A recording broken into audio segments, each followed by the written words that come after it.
Okay, hello everyone. My name is Erin Bowers with Training Resources. I want to welcome you to the webinar Never Enough, sponsored by the Iowa Department of Public Health Iowa Gambling Treatment Program. The Iowa Gambling Treatment Program works to reduce the harm caused by problem gambling by funding prevention, treatment, and recovery support services for Iowans. Today's webinar is presented by Michael Burke. This is the second webinar in our 2018 webinar series, Looking to the Horizon, Trends in Problem Gambling Prevention, Treatment, and Recovery Services. For more information on the other webinars in the series, please visit the Training Resources website, or you can send me an email. If you have any difficulties with hearing the presentation today, you can send me a message in the question box on your screen or in the chat box. If you have other difficulties, you can call the office at 515-309-3315, and someone will be able to help you.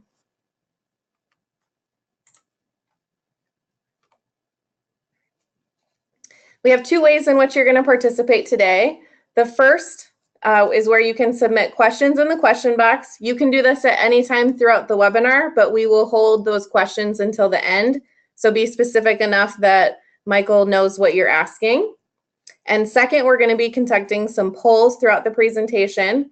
I'll launch the poll, they'll pop up, you can select your answer. Once most of you have actually answered the poll, I will close it, share the results, and then tell you what the answer was to that. Our goals for today's webinar: we're going to discuss the relationship and similarities between alcohol abuse and problem gambling, identify an individual with a gambling problem and the stages of a gambling addiction, and discuss the importance of screening for gambling and treatment for substance use disorders. So about our presenter today, Michael Burke is the Executive Director of the Michigan Association on Problem Gambling. He's also on the Board of Directors for the National Council on Problem Gambling. Michael Burke was a lawyer in Michigan for 25 years, and I'm going to let him tell you a lot more about his story. And so I'm going to turn it right over to Michael now. Good afternoon, everybody. My name is Michael Burke. I come from the small community of Howell, Michigan. I was raised there with my 9 brothers and sisters.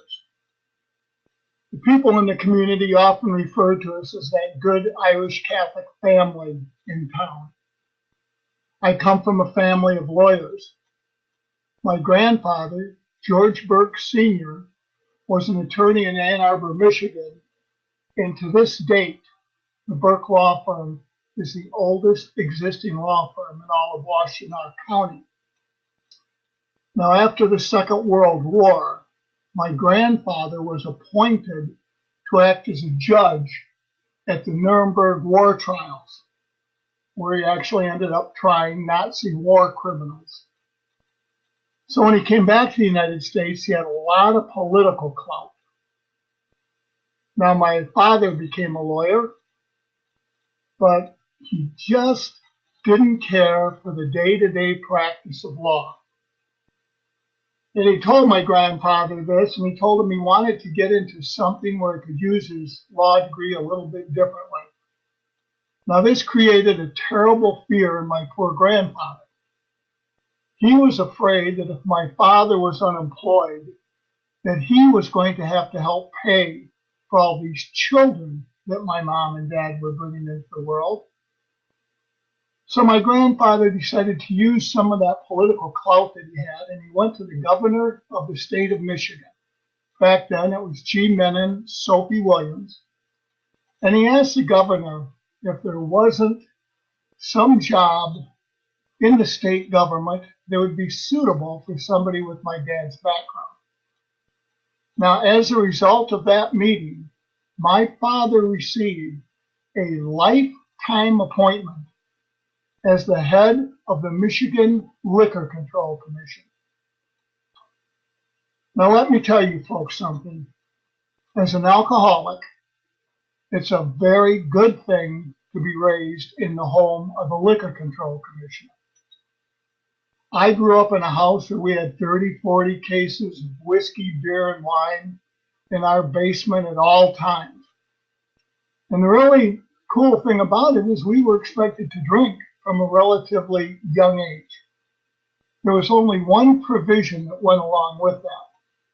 We could never do anything that might bring embarrassment to dad. Now that was really easy for me. I'm one of those alcoholics you've known in your lifetime who was born with this incredibly high tolerance to alcohol.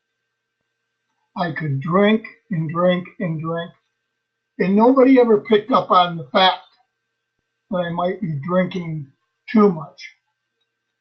This asset came in most handy in my undergrad years. On the weekends, we'd go out to hill parties, and by the end of the night, most of my friends would be totally wasted. And I'm the only one left standing who's able to drive all the girls home. All of my addictions have worked really well in the beginning. After undergrad, I go back to Howell, where I marry my high school sweetheart, Jane. Now, as it turns out, Jane's dad was an attorney. He actually ended up practicing law in Livingston County for over 50 years. So in 1972, when they were having discussions about opening up a brand new law school up in Lansing, Jane and I discussed it, and we decided I was going to be the one to carry on the family tradition. And I entered the very first class of Cooley Law School. Now, I knew a couple things going into this. Number one, I knew that the first year of law school is really rough. It's the make it or break it year. But if you can get by the first year, you can skate through the second and third year. I also knew that I drank way too much. And if I continued drinking, I was not going to get through that first year of law school. I really wanted to be an attorney, so I made up my mind that I was going to stop drinking. And let me tell you how I did it. I put the cap on the bottle. I put the bottle up in the cupboard. I used a little bit of willpower, and I was able to give up drinking. One of the easiest things I ever did. And I got through the first year of law school just fine. Now, what that meant to me, of course, is that in the second and third year, I could start drinking again, which I did do. And it's just like they tell you in any good treatment center, my drinking only continues to get worse and worse and worse. After law school, Jane and I moved back to Howell.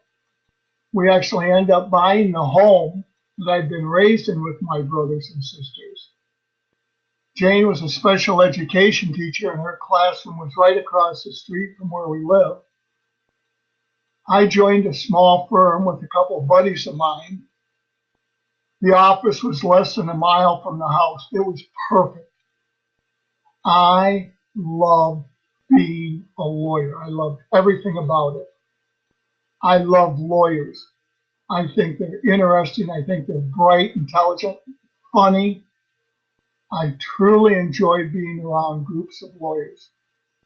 The judges in our county were outstanding. They'd do anything to help a new young lawyer. My clients were just great.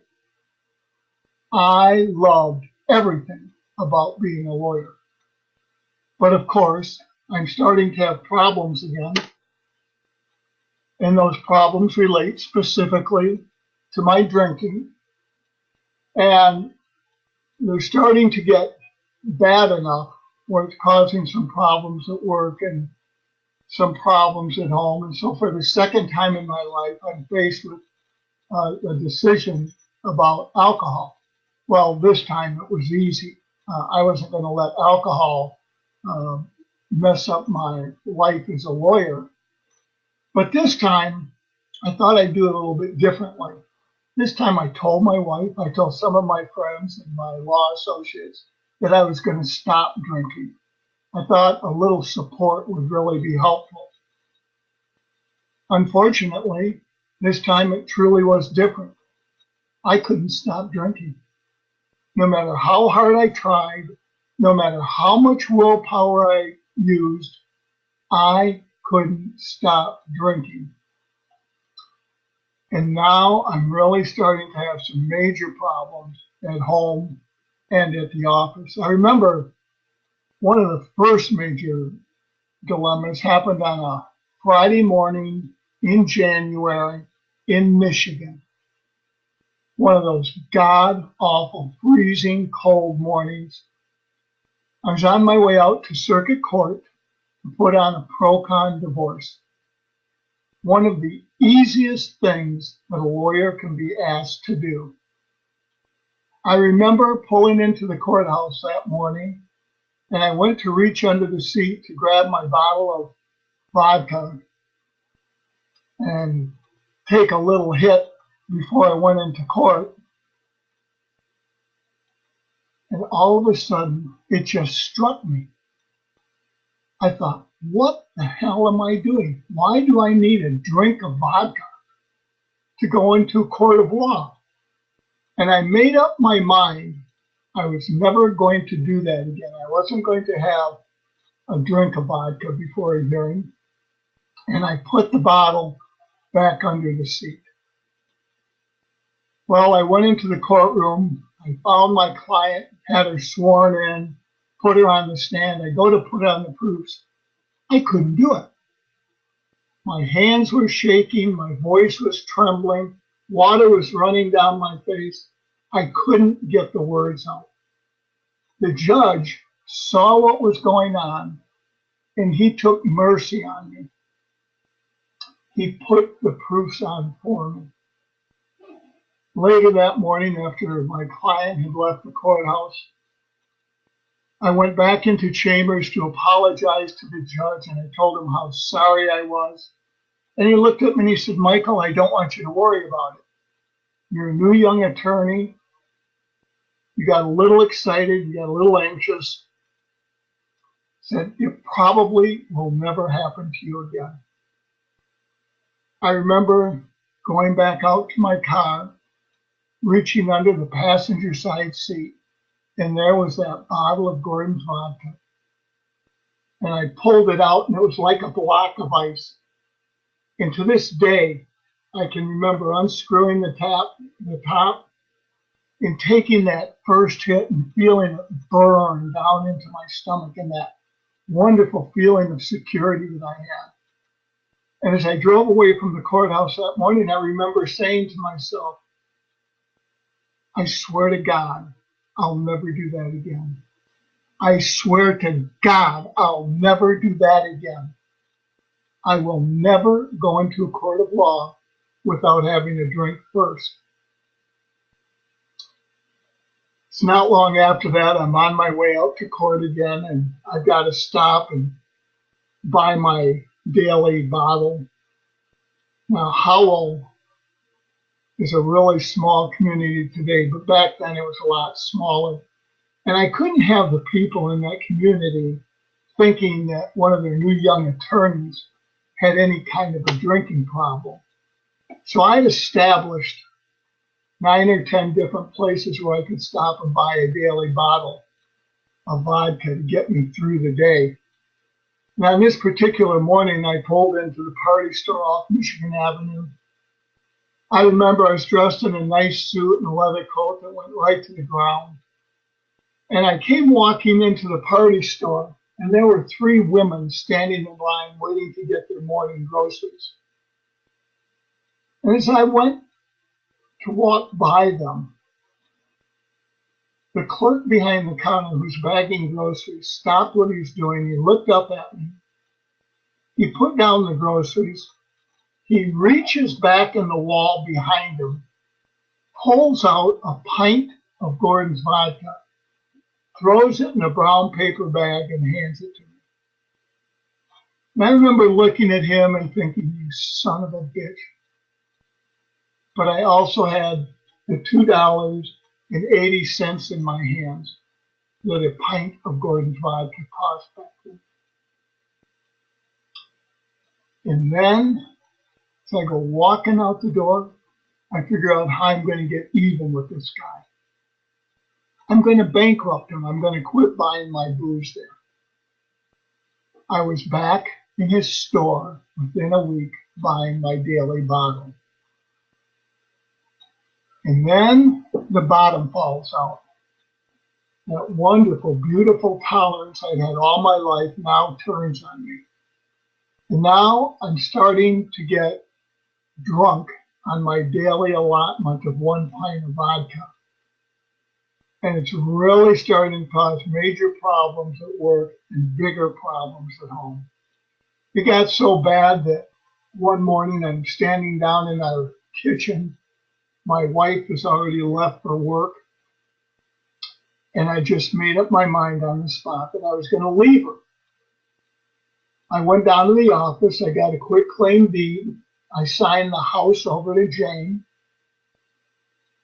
I went to a bank. I got $2,500. I felt that was a fair price for my interest in the house.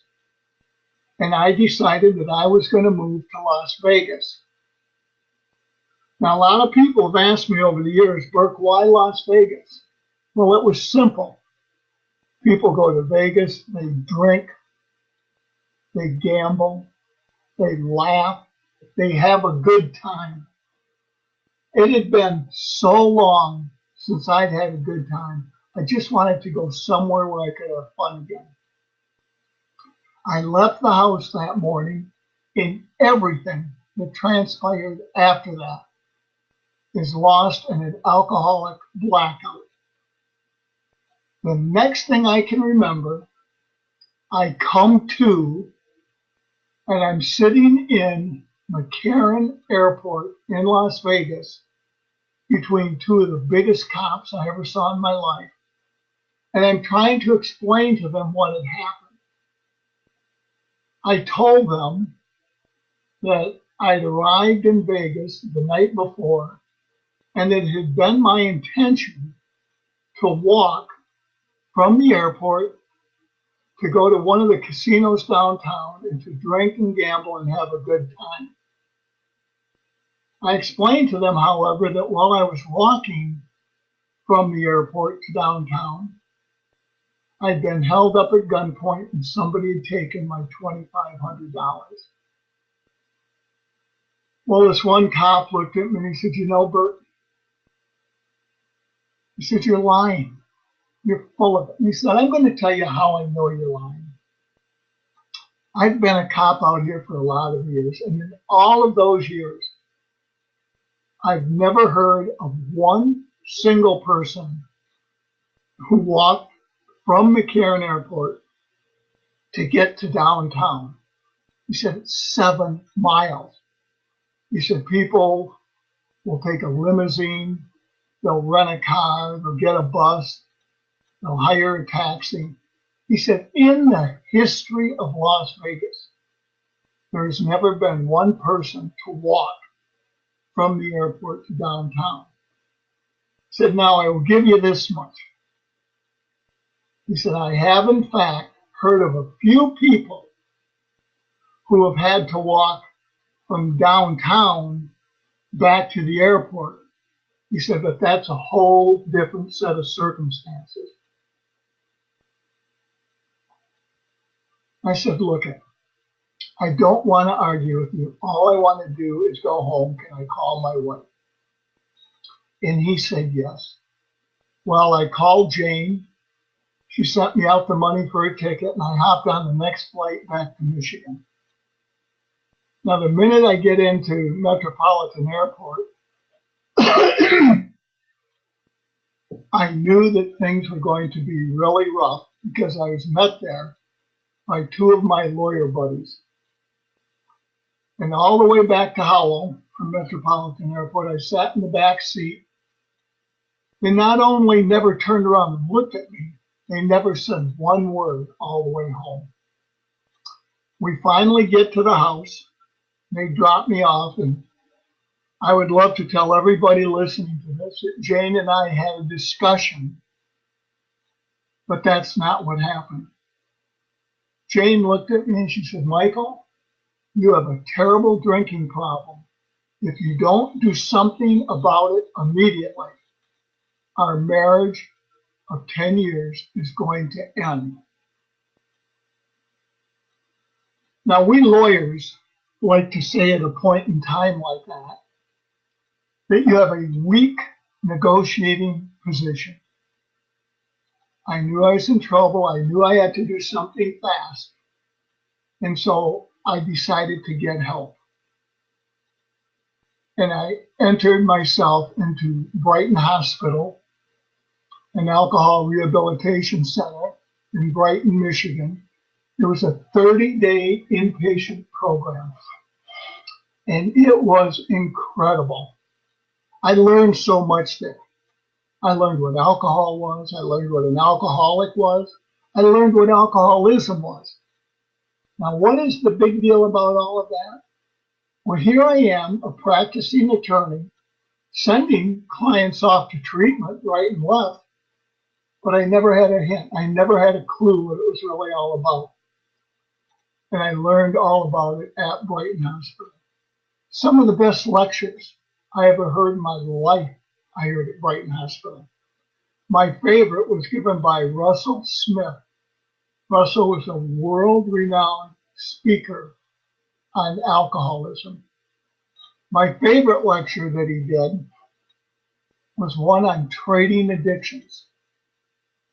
He explained to the patients who were gathered there that his greatest fear for us is that we would leave the hospital, that we would leave our alcoholism at the hospital, walk down the street and trade it for something else. And he had a neat way of putting it. He said, you people are the ones, if you can smoke it, if you can snort it, if you can inject it, if you can inhale it, if you can roll it, referring to dice and gambling, he said, you are the people who can become addicted to it. Stay the hell away from it. Made perfect sense to me. I bought the program hook, line, and sinker. Brighton Hospital turned my life around. The first year after I left Brighton Hospital, my daughter, Amy Elizabeth, was born. Today, Amy is this tall, bright, beautiful young attorney. She practices out in Los Angeles. I'm just so proud of her. She is a fourth-generation attorney. 4 years later, Katie was born. Katie is that little girl that every dad dreams about having. Whenever she had a question for me, she would get right in my face and she would demand an answer. And she demanded rigorous honesty. Katie might be the most honest person I've known in my lifetime. I'll tell you how honest she is. This is primarily for the gentlemen listening to this talk. For those of you who have young daughters, you're going to find out someday as they get to be a little bit older that there are things going on in their life that you really don't want to know anything about. Kind of trust me on this one. With Katie, if I ever made the mistake of asking her a question along those lines, she would answer it. That's how honest she is. Today, Katie lives on the west side of the state in Michigan. She's given me 2 grandchildren. She teaches first grade. She is a fourth-generation teacher. After Brighton Hospital, I got involved in everything in my community that I could. I was on the County United Way Board. I was on the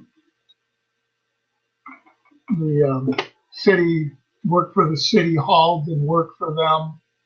I worked for the school system in Howell. I helped settle 3 school strikes. We passed 2 millage elections that I chaired, that I was on. I was on all of these boards because I wanted my daughters to grow up in a community where they saw how important it was that you give back to the people who have given you so much. My law practice took off. I left the small firm I was with. I became a sole practitioner, and I started working primarily with alcoholics. Let me tell you something I learned about alcoholics very early on. Alcoholics make great legal clients. Their lives are just always turmoil, and it's never one thing. I never had an alcoholic walk into my office with just a drunk driving, because as we know, there's no alcoholic who's going to let some cop arrest him without putting up a fight first. So you get drunk driving, fleeing and eluding, resisting and obstructing. I mean, their lives are a complete mess. Now, here's the really cool thing. These people would come in and retain me, and the very first thing I did with them is send them off to Brighton Hospital. I sent so many of my clients to Brighton Hospital over the years, they ended up putting me on the board of directors. I was one of the biggest cash cows that Brighton Hospital ever had. And here's the best part. These people would get into the hospital. I would take care of their criminal matters. The hospital would take care of their addiction issues. Many of them were able to save their families. And I ended up not just with clients for the rest of my life, but I truly had friends for the rest of my life. It was almost perfect.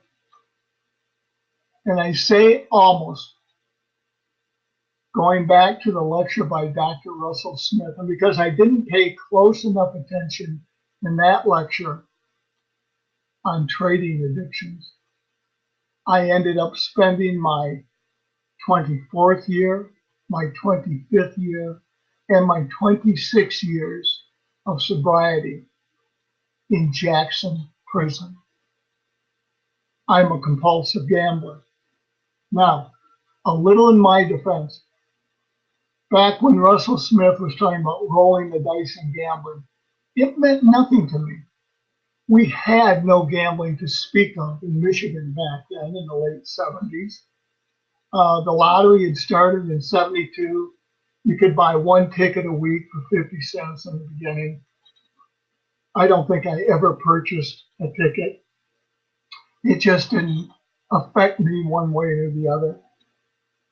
But if I want to be totally honest, I have to tell you that my gambling problem really did start the first year after I got out of Brighton Hospital. Back then, I had a client who had some property he wanted to sell down in the Miami area. Now, it's a simple enough matter. All I've got to do is have them send me a check for the property. I send them the deed, and it's over and done. But that's not the way my addicted little brain works. I called my client, got him in the office, and I said, Ronnie, what do you say instead? You and I fly down to Miami. We can sell your property. We could get in a round of golf, have a nice dinner. And that night, we could fly over to the Bahamas and hit that little casino on Paradise Island. And he said, Mike, that sounds like a great idea. And we did it. And that's exactly the way that it happened and worked out. We flew down to Miami. We sold his property. We played some golf, had a great meal. And that night they flew us over to Paradise Island. We stayed there 3 or 4 hours and they brought us back. Absolutely nothing unusual happened until I got home. When I got home, I told my wife about everything that we did. except about going to the casino. I never mentioned it. And every person listening to this broadcast knows that that's a lie. When you withhold information from somebody with the specific intention of deceiving them, it's a lie. And I started to build the foundation of my compulsive gambling addiction on that very first trip. It wasn't long after that, Jane and I decided that we're going to take a trip out to Las Vegas. Now, back then, it was a really big deal to travel from one side of the country to the other side of the country, to go all the way out to Vegas. I remember we told my family, our friends that we were going to do it. It was really, really exciting. Now, Jane did not go to the lecture by Dr. Smith on trading addictions, and I certainly never told her about that one. And so we were really excited. I remember we set up the trip like 6 weeks in advance. I'm sitting in my office one afternoon and I get a call from a friend of mine who happened to be president of one of the local banks in Howell. And he wanted to meet me the next day for lunch. Well, we're sitting there having a lunch, and he said, Mike, I hear that you and Jane are going to go out to Las Vegas. And I said, yeah. And he said, listen, how would you like it if I was able to explain to you what you would have to do to get rated as a high roller?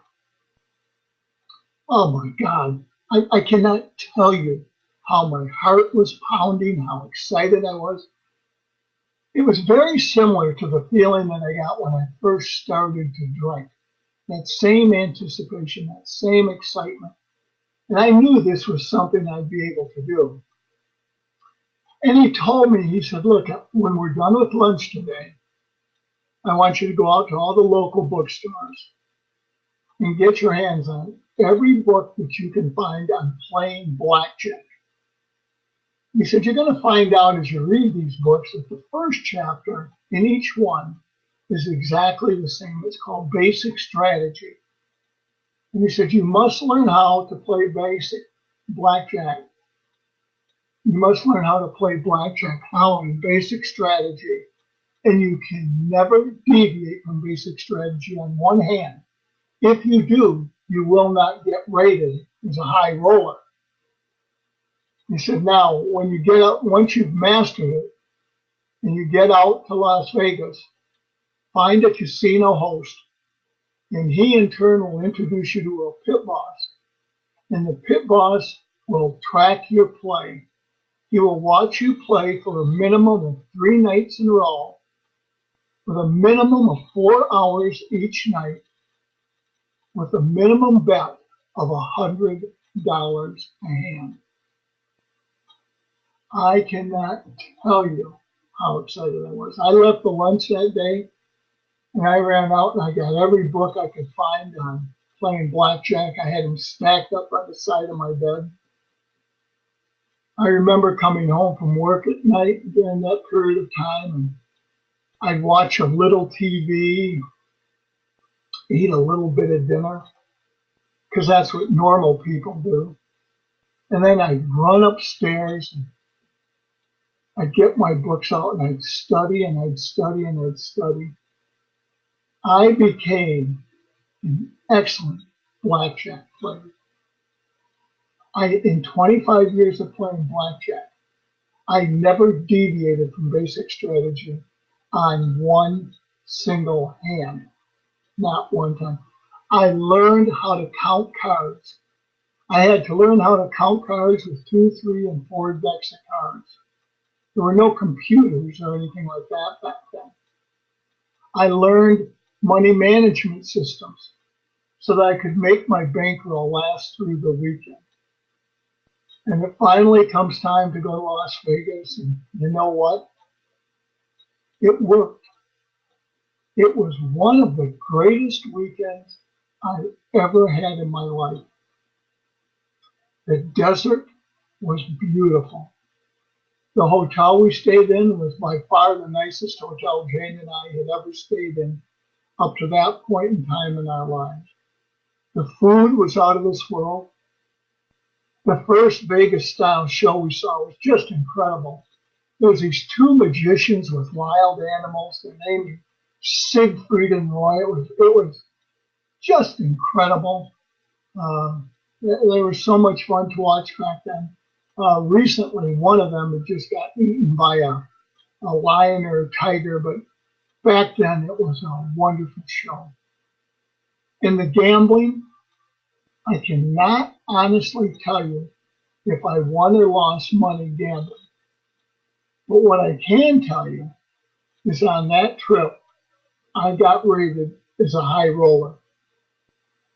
Now, let me tell you what that means. A few months later, I'm sitting in my office, and my secretary brings in the mail. And here is a letter from Harris Hotel and Casino in Lake Tahoe, inviting Jane and me out for a long weekend. And as their guests, they will pay for our flight, our rooms, our food, and any shows we want to see because I'm a high roller. To be real honest with you, back then I didn't know where Lake Tahoe was, but I knew we were going. Now, for those of you who've never been there, you first fly into Reno. And I remember going down to get our baggage in the Reno airport. And here was this guy standing there in a suit holding a sign up above his head that said Mr. and Mrs. Burke. And that was our limousine driver. Grabs our bags, takes us outside to the longest limousine I'd ever seen in my life. And it was just for the two of us, nobody else, filled with everything that you can imagine. I remember it was about a 45-minute ride from Reno out to Tahoe. And it was out through this desert that was just scorched earth. It was truly ugly.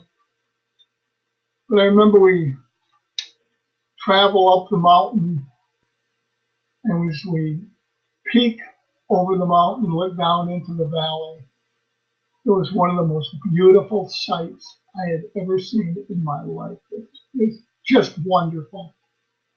And as we're driving down into the valley, the driver turns around and says, "You guys see that little mesa over there?" He says, "That is the exact spot where they filmed the opening scenes of the Cowboy Bonanza." And I swear to God, I looked over there and I thought I could see Little Joe and Ben Cartwright sitting up on their horses. It was so cool. We get to the hotel. I don't go through check-in. They take us through VIP upstairs to our suite of rooms. Walked into the dining room, and on the table was a basket filled with fruits and cheeses and candies, just all kinds of stuff. They took us into the bedroom, and here in the bedroom, the TV set was recessed down into the floor. You had to turn on a switch, and it would come up out of the floor. All of this for this young punk kid from Howell, Michigan. The only thing I could even come close to relating the experience to, Jane and I had just seen the play Annie about Little Orphan Annie. And there's this one scene where Annie is about to leave the orphanage to move into Daddy Warbucks' mansion for the first time. And as she comes walking in, her eyes just explode in total awe. And she looks around, and all of a sudden she says, "I think I'm going to like it here." And that was me. I had found my calling in life, the calling of a high roller. Now, unfortunately, this is where I really started to build my strong compulsive gambling addiction. This is where the lies got totally out of control. But before I tell you about that, I want to tell you just a little bit about my wife, Jane. I told you that as an attorney, I work primarily with alcoholics. There's one thing I learned about alcoholics early on, and that was that for some reason, many of them have spouses who suffer from no addiction issues whatsoever. I have no idea why that is. I never figured it out in all my years of practice. But I can tell you that is exactly the way Jane is. She suffers from no addictions. I remember when we were dating, we'd go out for dinner and I might have 2 or 3, some nights after a really hard day, maybe 4 drinks. Jane would always order 1 drink and she would never have more than 1 drink. It was a concept I just couldn't understand. I couldn't get a hold of it. Why would anybody want just 1 drink? You can't get high, you can't get a buzz. It doesn't taste that good. It always seemed to me to be such a waste of alcohol. I can even remember on those days when Jane wanted to drive me a little over the edge. She'd only drink about half of her drink. And I wanted to sit there and reach across the table and grab her drink and down it because I knew the busboy was going to have it. Jane felt the very same way about gambling that she did about alcohol. She just didn't care for it. Now, in the beginning, I tried to get her interested. I would take her out on the gambling floor, the casino floor, and I'd get a bucket and fill it up with tokens. And I'd show Jane how if you keep taking 2 tokens and you throw them in one after the other, that by God, sooner or later, you're going to hit a few jackpots. Well, Jane did that for a while, but then she said to me, she said, you know, Mike, I really don't like playing the slot machines. Those tokens make your fingers dirty. Well, it turned out to be a good thing. Jane stayed out of the casino and I could gamble my little brains out. Now, I knew one thing for sure on that trip. There was no question about it. I knew that if I lost money, it would be our last trip out to Vegas. I know Jane. So I started a practice on that trip that would continue for the next 15 years. Without Jane's knowledge, I brought an extra $4,000 along the trip in $100 bills. And when we were on our way back to Detroit, and the captain came over the intercom and said, "Do we have any winners on board?" I reached into my pocket and I pulled out the $4,000, handed it to Jane, and I said, "This is what I won." And she looked at me and she said, "My God." She said, "This is unbelievable. They pay for our flight, our room, our food, the shows, and you win $4,000 on top of it." She said, "This might be the best vacation I've ever had in my life." And it was all predicated upon a lie. And the lie had nothing to do with making Jane happy. It had to do solely with me being able to go back out west year after year after year. And you know what? The really sad part is, I think I could have gotten away with it forever. I had a really good law practice. We'd only go out to Vegas once a year.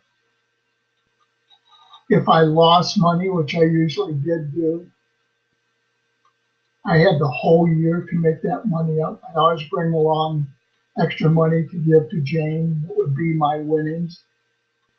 And there's a really sick part of me that thinks I could have gotten away with that. until it all changed in 1994 with the opening of Casino Windsor. Now, they've done a lot of studies on compulsive gambling, but one of the most important is called the proximity study.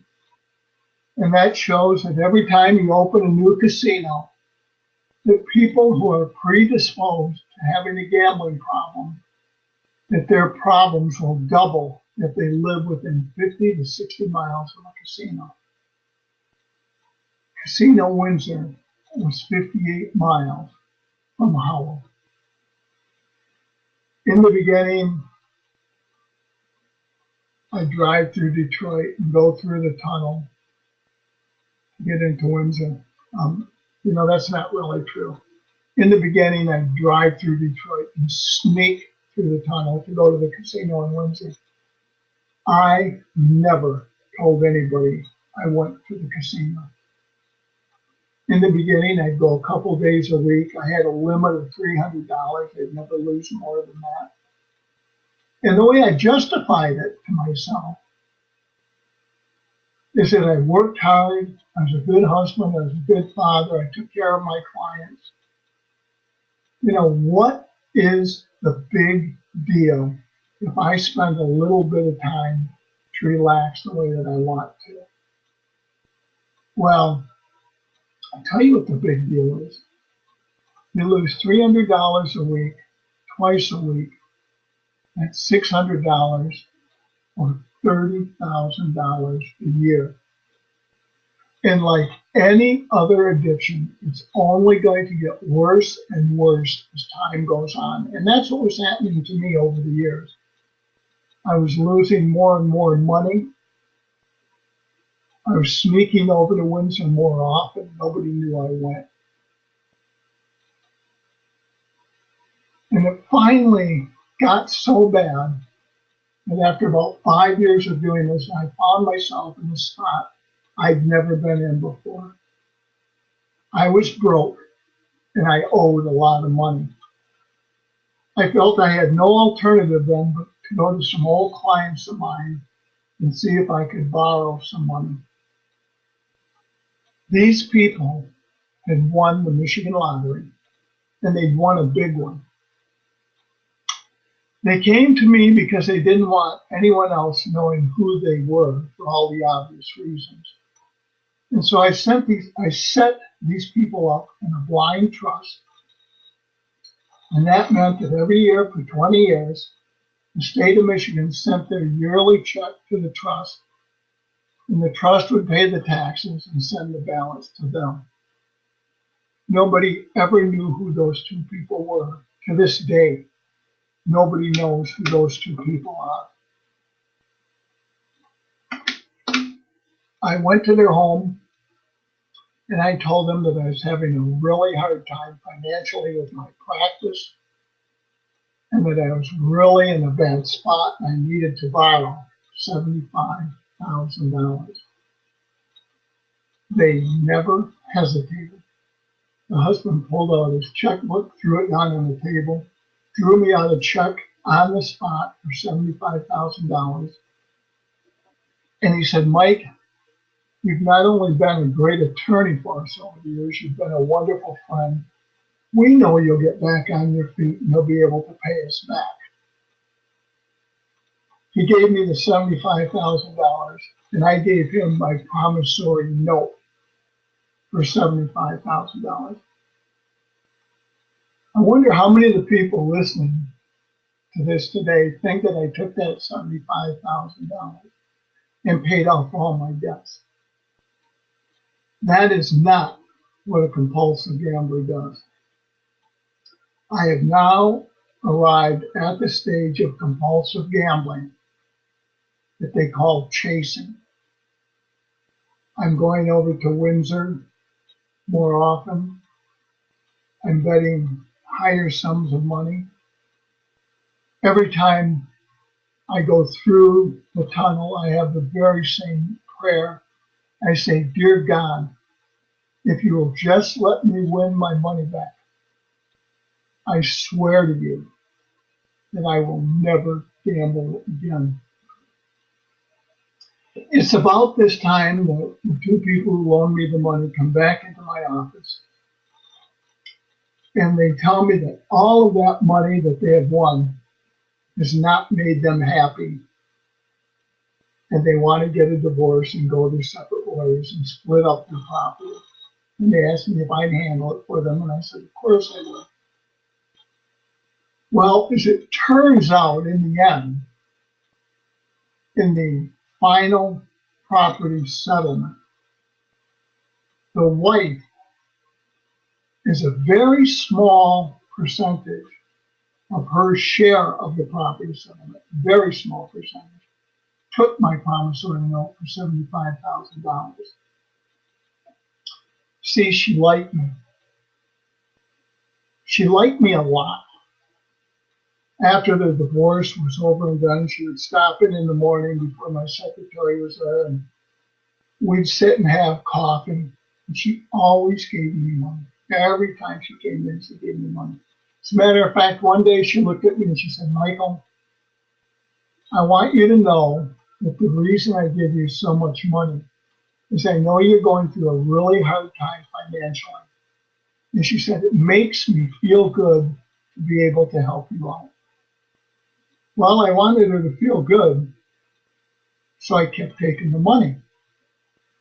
This went on for 9 months. Then one morning, we're sitting in my office before my secretary came in and having coffee. And before I can even bring up the subject of any money, she looked at me and she said, Michael, is this relationship ever going to take the next step?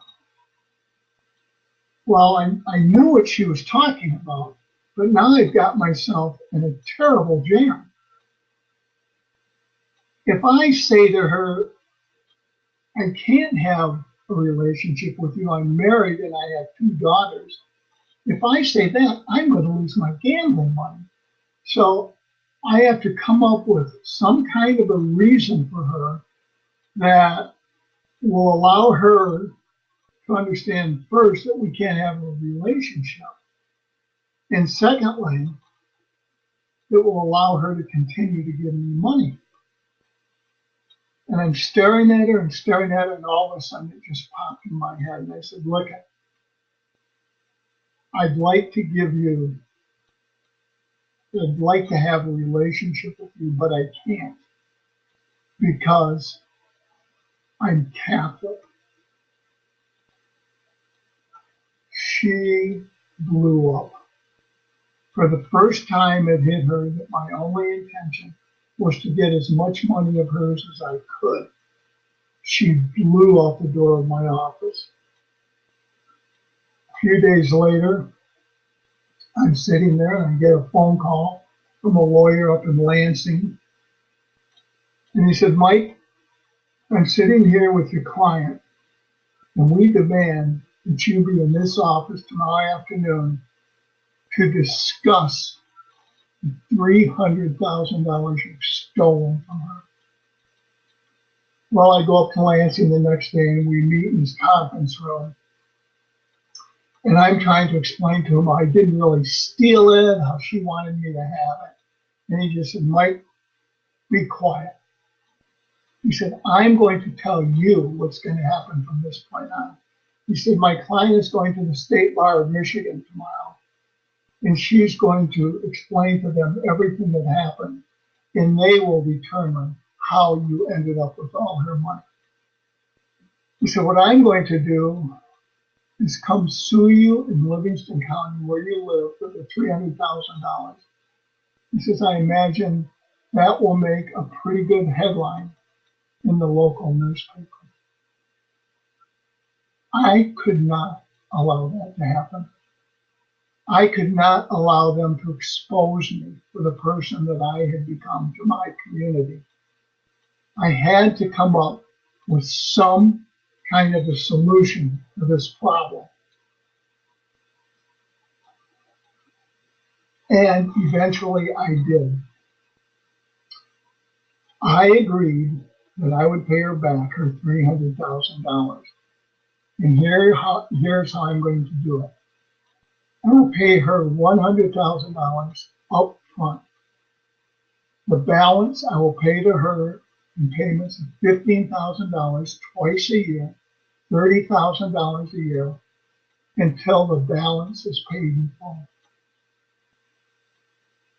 They agreed with that, and I was able to avoid public disclosure. There was one big problem with my grand scheme, and that was the $100,000 up front. 2 out of 3 compulsive gamblers will commit an illegal act to get money with which to gamble or to take care of problems created by their gambling.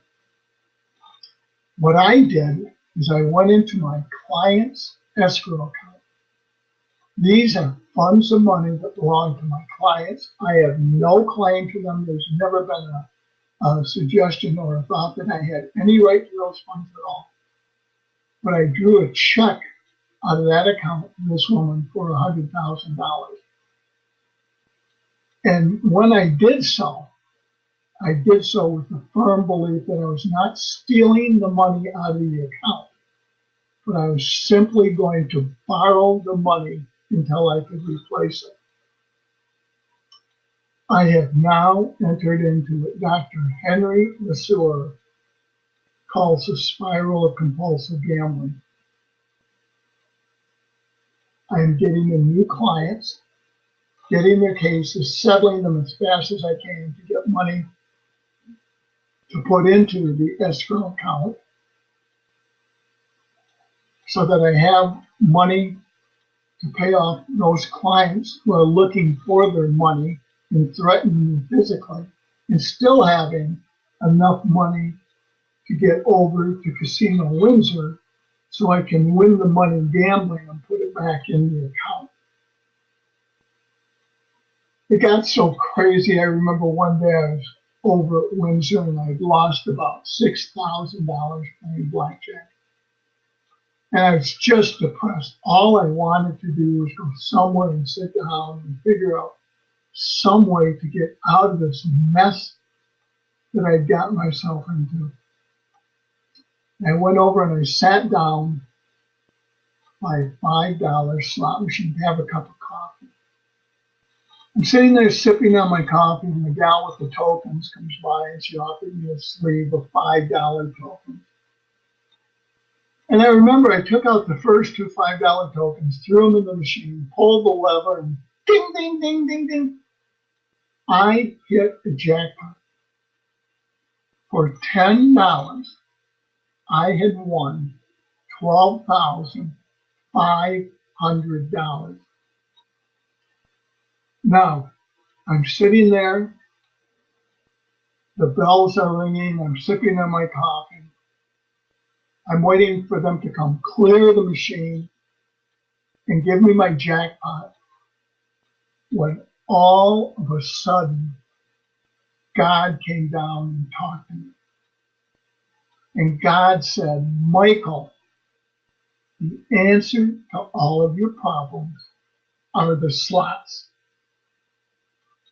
In the next month, I went from the 5 to the 20 to the $100 slot machines.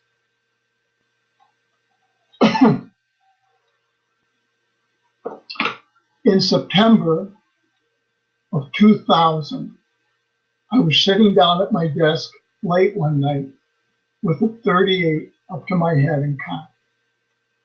20% of compulsive gamblers attempt suicide. It's the highest suicide rate of any addiction. I must sadly tell you that I was sitting there.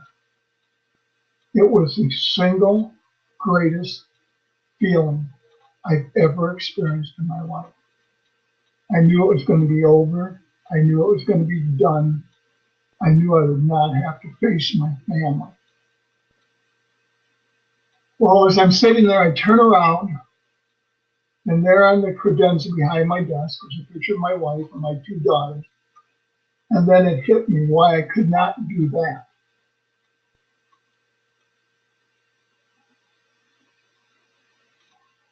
My family had no idea that I gambled. I really believed in my heart and soul that if it was just a suicide, that they would accept that.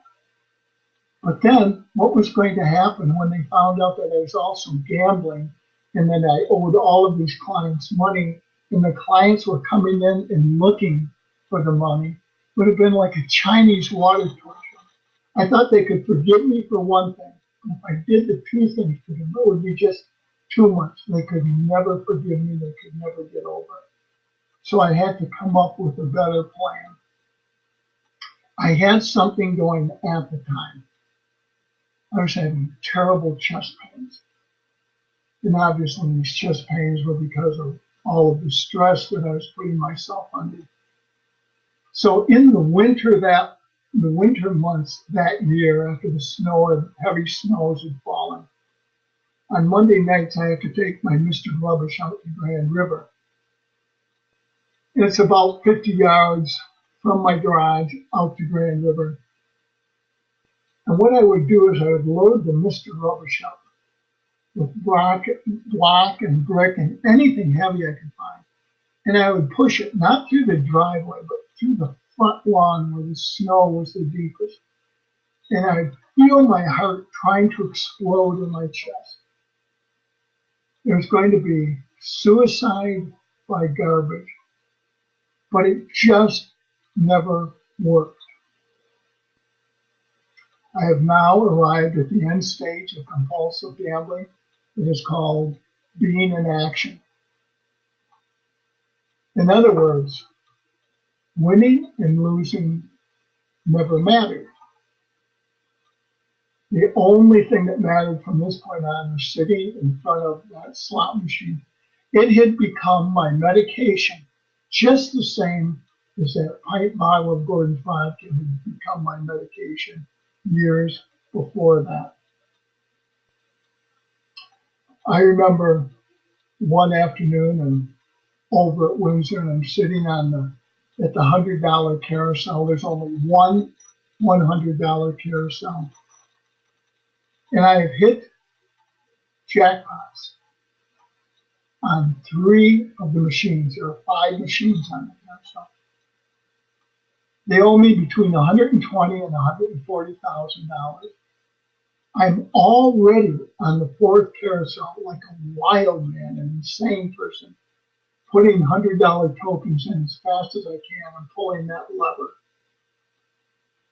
As I'm sitting there, a casino host who knew me really well came up behind me. And he was a good guy. We really had a nice relationship, and he knew how badly I'd been losing lately, and he just felt terrible for me. And he leaned over and he whispered in my ear, and he said, "Remember, Burke, it's never enough." And you know what? Isn't that the truth about all addiction? Whatever this particular addiction happens to be, it can never be enough to take care of all of the problems that it causes. The last month that I gambled, I went through $600,000. What's important is not the amount of money, but the fact that most of the gambling, all of the gambling in Casino Windsor, was lost in a blackout, just like when I was drinking. I do remember getting up in the morning, going to the bank, withdrawing the funds for the gambling that day. I might take $5,000 or $6,000 out of 3-4 banks at a time. I remember the embarrassment. I remember the humiliation. My pockets stuffed with $100 bills. But I do not remember being inside Casino Windsor one time. All lost in a blackout. Finally, it all comes to a merciful end. On March 30th, 2001, I woke up, I went down and I turned myself in to the State Bar of Michigan. I spent most of the morning there telling them what I had done. I left there and I went over to the Michigan Attorney General's office where I met with one of their prosecutors and an investigator. And I spent the majority of the rest of the day telling them everything that had transpired in the last year and a half. And then I had to go home and confront my family. My family had no idea that I was gambling. The first one home that day was Jane. I sat Jane down on the sofa. I told her the story that you just listened to. And it looked like she was going into a state of shock. But then all of a sudden it hit her and you could see it. It was palpable. She knew that things were going to get very bad, very fast. And the only thing she ever cared about from that point on were her two daughters, Katie and Amy. At this time, Katie was 16 years old, a junior in high school. Amy was just graduating from the University of Michigan. Katie got home that night around 6 o'clock. She'd been out with a group of friends looking for a dress for her junior prom. This little girl who demands rigorous honesty. I sat her down in a chair in the living room and I told her the story. And as I did, she never said a word. Her little body just trembled and shook. Tears ran down her face. She never said a word until I finished.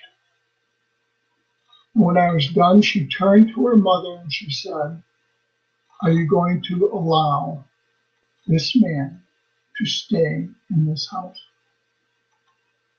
A little while later, my brother-in-law came and picked me up and drove me over to Ann Arbor. And we got Amy and all the way back to Howell. We're sitting in the back seat.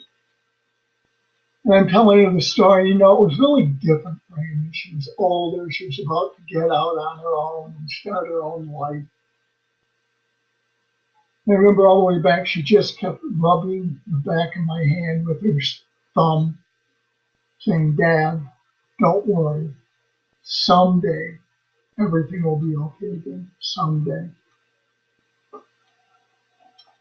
On Tuesday of the next week, I was arraigned. I was arraigned on one count of embezzlement of a client's funds over $20,000. And now, wouldn't you know it, now that I don't need it anymore, my heart starts to act up. And I end up in St. Joe's Hospital in Ann Arbor. And after a day of testing, my cardiologist came in that night. He said, "Mike, we have some bad news. You have 3 major blockages. We're going to perform emergency triple bypass surgery on you tomorrow morning. You should talk to your family tonight." A while later, Catholic priest came in to give me the last rites. And I asked him to please leave the room. I did not want to receive the last rites. I wanted to die. I wanted to go straight to hell. I felt that was the only appropriate punishment for what I had done. Well, obviously, I get through the surgery. I come home 9 days later. I remember sitting on the sofa in our living room. And there on a table in front of me was a bowl with a bunch of letters from cards and friends. But in the middle of it all was a letter from Casino Windsor.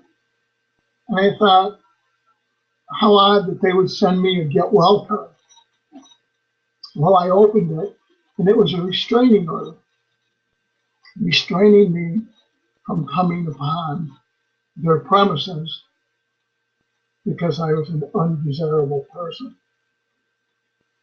they made a statement to the Detroit Free Press, and they told the people at the Free Press that they didn't want people like Mike Burke in their casino.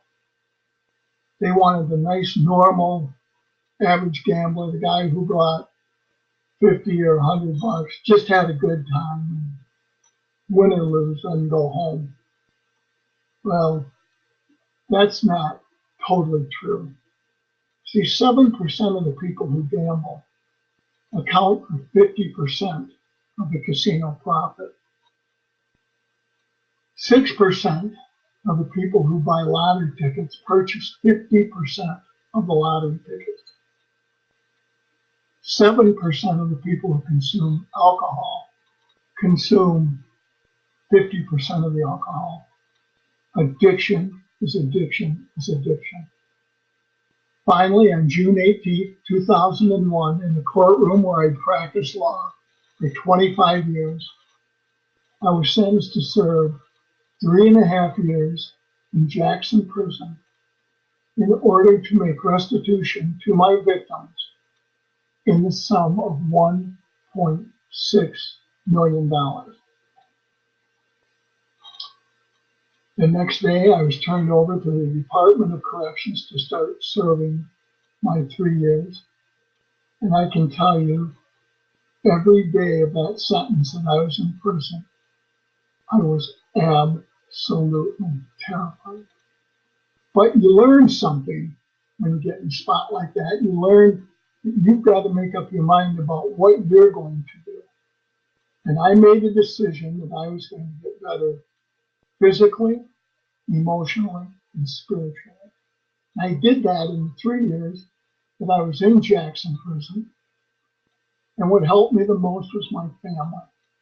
They sent me every book, every article, every magazine article that they could find on gambling and compulsive gambling.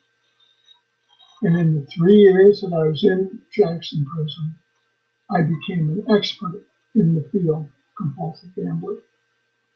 Today, I travel around the United States speaking on gambling. I have the book that you see titled Never Enough. There are two things about Never Enough that are so wonderful. It's number one, the proceeds from that book go to my victims. And number two, that chapter 7 in the book was written by my daughters. Because when I was writing the book, they said to me, they said, you know, Dad, when you went through this, there were no books out there for us to read. And we would like to have something out there for the families of the compulsive gamblers to read. Today, my life is devoted entirely to working with gamblers. I must very sadly tell you that 2.5 years ago, I lost my wife to a brain tumor, glioblastoma. We discussed my life before she passed away, and she made it very clear that she wants me to continue this work until it's my time to come join her. And so today I go around the country speaking on compulsive gambling. I want to share with you, before we take your questions, one thing about Katy. I have now moved to the west side of the state of Michigan, and where I can be near Katy and my 2 grandchildren. And I am probably one of the most blessed people you're ever going to hear talk in your entire lives.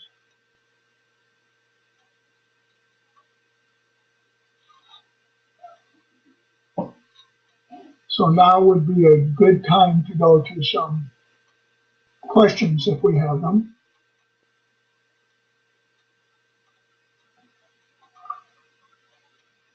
Michael, we do have one question.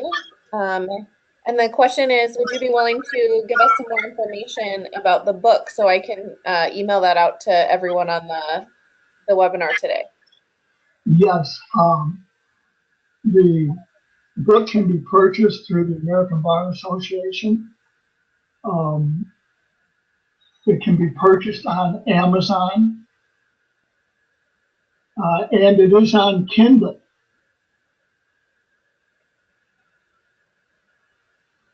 Awesome, thank you. All right, I am going to launch some poll questions for you guys, and then we'll go over what the answers to those are. But while we're doing that, if you come up with some other questions, please go ahead and put them in the question box.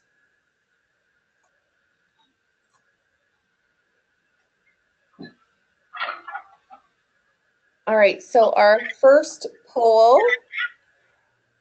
True or false, the definition of disordered gambling being an impulse control disorder not elsewhere identified was introduced in the DSM-5.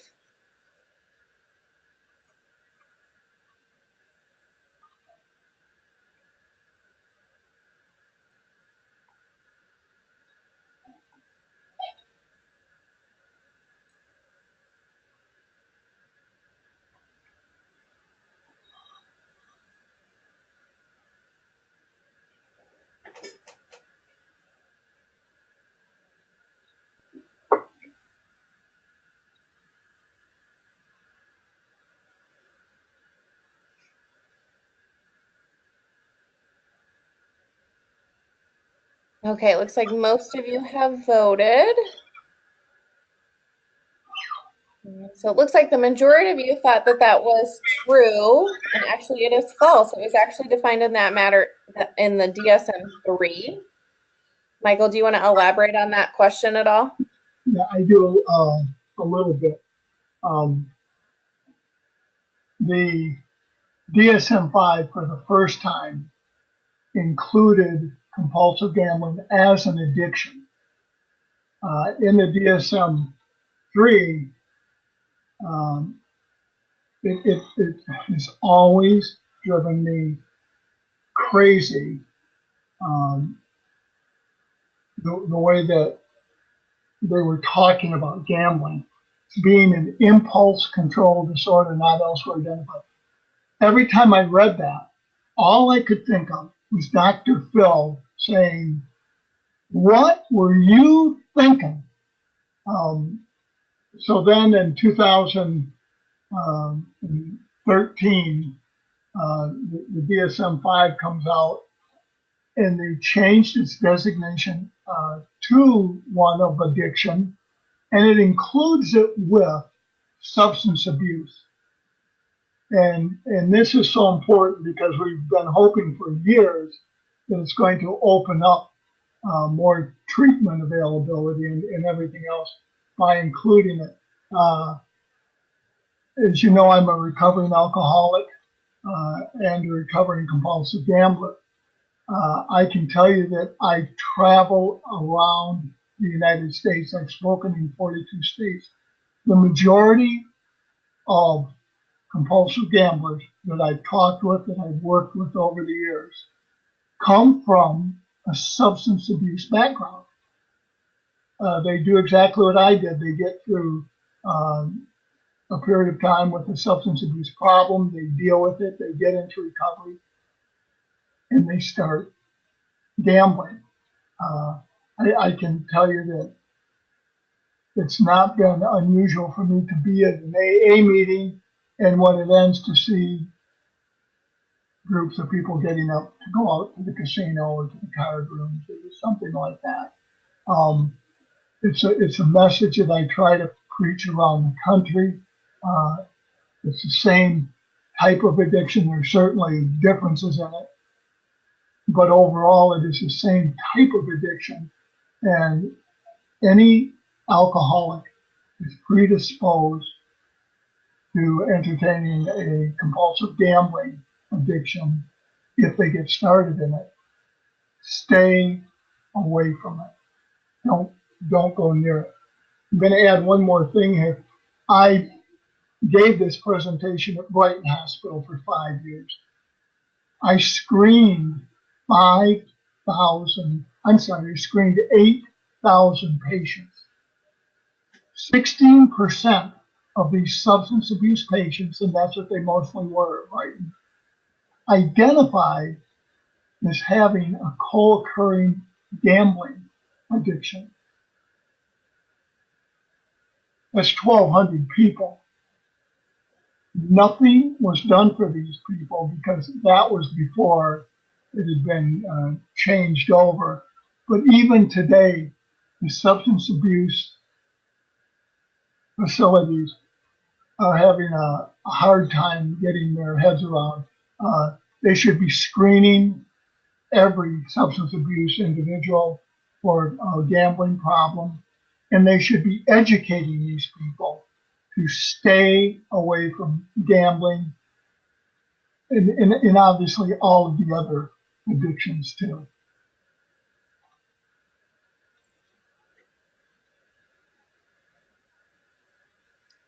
Great. So I just launched our next poll, and Michael did touch on this during his presentation. 6% of the people in Michigan who purchase lottery tickets purchase what percent of all lottery tickets sold in Michigan?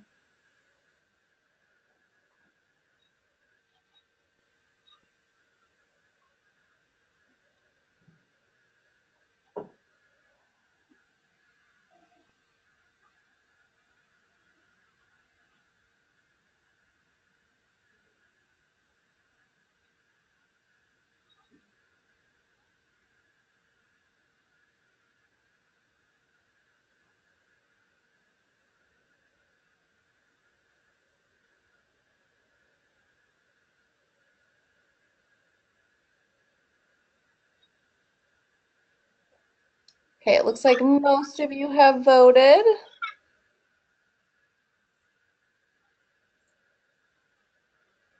So we have about 52% said 80%, 44% said 60%, and 4% of the audience said 40%. Michael, the answer is 60%. Is that correct? That is correct. Yep, so 6% of the people purchase 60% of the lottery tickets. And now, let me tell you where this is so interesting. I'm not a person who bashes casinos. I speak in casinos, I've spoken in casinos, I will continue to do so. In Michigan, we get most of our help for problem gamblers from the industry. They're the ones that are, who are really helping us. I think when we talk about gambling, we have to go back to where it started in most states. Which came first? Well, it's real simple with gambling. Our state legislatures came first. It came during a period of time, this wave of gambling came during a period of time when taxes were being cut and we needed to find funding to replace those lost taxes. And gambling has been a really big part. We hear talking about for education, and we're going to run our schools from the money made from gambling. But every time a state allows a new form of gambling within its borders, every single time the state is aware that there's a small percentage of people, usually a large number, but a small percentage of people who are going to develop problems and very serious problems. And so what I look for is for the state to take its responsibility for it and offer programs for those people. I can tell you that Iowa does so much more than most states. And like I said, I've spoken in 42 states. Louisiana is another state that does an awful lot. Not all states do. Sadly, Michigan can do an awful lot more than it is doing right now. So we know where half of the profit is coming from for the lottery and for the casinos. So let's put in programs that are going to offer the appropriate services for these people who are going to become addicted, because we know it's going to happen. The state knows that it's going to happen. The Iowa has a new diversion program that they're trying to get enacted. It just makes good sense. It's like all of the first offender programs we used to have with alcohol when I was practicing law, and they still do. We need those same type of diversion programs for gamblers. You know, it's a real easy thing to take a gambler and throw him away in prison for a number of years. But what does that do if you accept this as an addiction? Who does that really help them? Shouldn't we be treating the addiction? Shouldn't we have these people out there working to be repaying what they took? I have never, and I will never, find anything wrong with the 3 years that I did in prison. I have absolutely no problem at all. My victims wanted me in prison, and rightfully so. Every chapter in my book starts with a victim's quote. You want to see how irritated people get with you when you steal their money, you can see that there. And they all wanted me in prison, and I understand that. But I will tell you, after a year, and it hit them that they're not going to get money from me while I'm in prison, the majority of them would have rather have had me out there working some kind of a supervised job where they could have been getting their money back.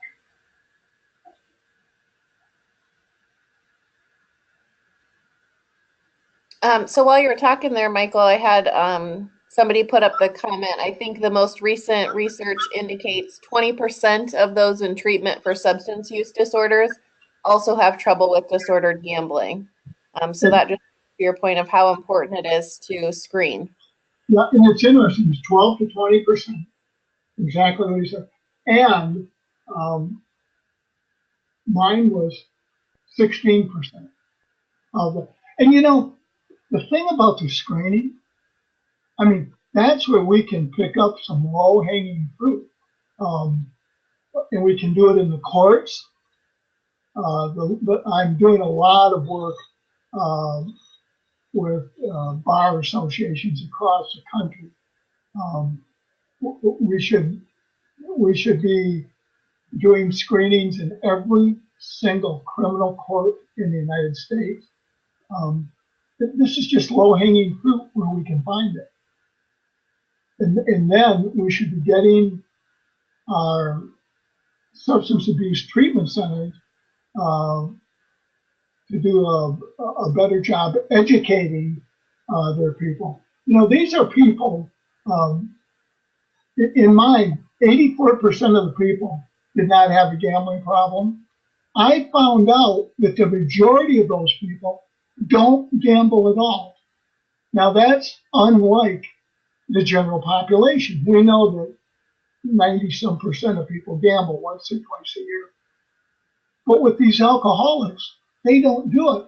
And it made me crazy for about a year or two. I couldn't figure out what was the difference. And you know what? It was simple. The addiction that brought them into Brighton Hospital, the alcoholism initially, was working just great. They didn't need it. But then they give up the alcoholism and they go out there and they're really susceptible. That is the group of people where we can do the most good with treatment. When they're going through a substance abuse treatment center, give them a whole set of lectures on gambling, just like we used to do when I went through 90-some% of the people at Brighton were alcoholic. But you know what? They talked about marijuana. They talked about cocaine. They scared the hell out of you. I think I might have been drinking again before I do any of those other things. That's how scary they were. Plus, they meant nothing to me. I hadn't got I never got started in that. All right, well, we are just about out of time, but I have two more polls I'm gonna quickly pop up there. This one is the protections offered to gamblers under the Americans with Disability Act are the protections offered to those who suffer from substance abuse. Is that true or false?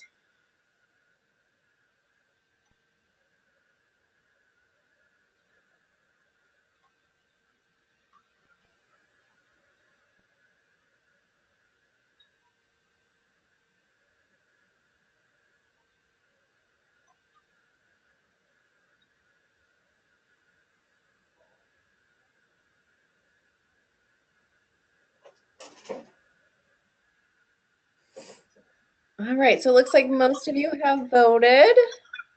And the majority of you said false, and that is correct. That is false. And I really would like to comment on that real quickly. It is unbelievable that these two addictions that sit side by side in the DSM-5 under the heading of addiction, you are protected under one, but specifically excluded, it specifically excludes gambling in its protections. And the ADA was, I think, 1990 something, if I'm not mistaken. But now that they've changed the category into addiction, I can't believe that they're not going to change the protections. Here's a problem. If you deal with compulsive gamblers and they're going to get treatment and they're going to get help, I think if you don't advise your client, if you're a social worker, if you're a lawyer, if you're whatever, if you don't advise your client that they do not have that protection, I think you might be guilty of malpractice.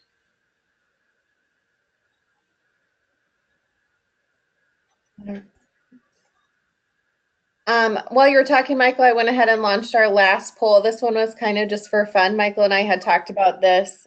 48 states offer some form of gambling, which are the 2 states that do not allow any form of gambling. So you have 5 choices there. Pick the 2 that you think do not offer any form of gambling.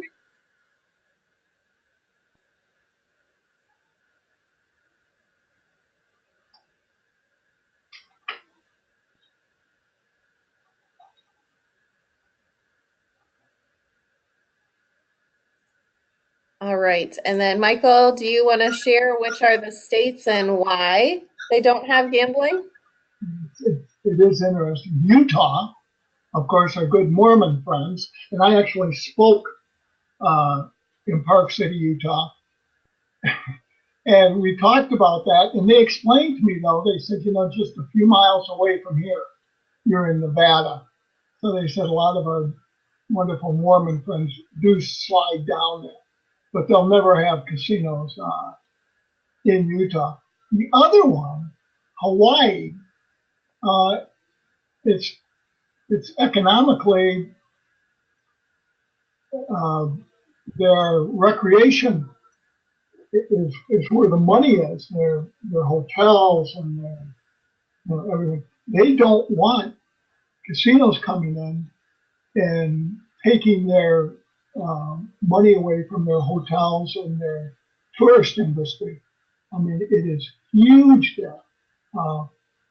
And just imagine you can have somebody going out and doing all of the trips and all of that while they're in the islands, or they can spend their day gutting all their money in a casino. And there's a real push on right now to get them in. And my feeling on that is that it won't be long before every state has some form of gambling. The biggest thing coming right now is the sports betting, and there's no question that will pass. It's not if, it's only when. Absolutely. All right. So I put up on the screen for everybody to see Michael Burke's contact information. It has his email and his phone. Um, he is willing to have you call him, email him with any questions, anything you need. He did tell you how to get the book, but I will send out an email with that information as well. And just as a reminder, the proceeds of that book do go to his victims. So that is a great thing, not only in the field to just kind of have that information, but also that you're doing something good. Can I share one final thing with you? At Brighton Hospital, the patients always ask me at the end of a sentence, two questions. One, how is my relation with Cammie? And today it's perfect. And number two, they said, Burke, how the hell are you going to repay $1.6 million? And I will tell you what I will tell them. If every person listening to this today buys 2,387 copies of Never Enough, we got it paid back. That's fantastic. All right, so I want to thank all of you for attending the webinar session, and also thank you, Michael, for sharing your story, being so open and honest with everything, and giving us some good tips of screening and the different things we can do to hopefully prevent some of this in the future and help people. I want to thank the Iowa Department of Public Health, Iowa Gambling Treatment Program for sponsoring this training. After this webinar, after I close it, there's an evaluation that will pop up. It'll also be emailed to you if you don't have time to complete it right now. So if you would complete that, that will help us for our future webinars for any feedback that we can get. Thank you very much for having me. I really appreciate it. Thank you, Michael. And that concludes our webinar for today. So thanks, everyone.